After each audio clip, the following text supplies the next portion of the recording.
aşağı dökerler. Şundan şimdi oğlu ağlamın işine. Bindir bilen nanalar, kanı gözlü adamlar, aydın bilen sağlarlar, azap sözleri yanman yani. Arık bilen hocalar, rehbet çekken eceler, aşağı döken eceler, şurada aydın adamlar.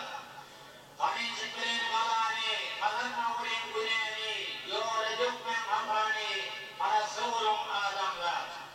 Ünçü bilen zehneni, kübetme ulen güneni, yoğla dökmen afani, arası olun adamlar.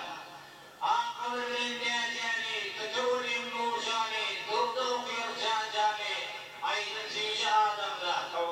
Aktikan akla, kama gelmesin bela, taşınla doğrugala, yıkıp ayırdı adamlar.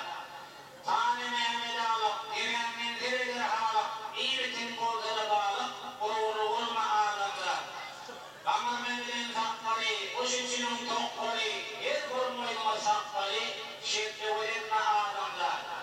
Kılılı bilin kürtüne, hafız erkeğe sırtına, alya yorum gürküne, gürkü alma adamlar. İşte birbirinin iyi voli, bağı doğrun iyi voli,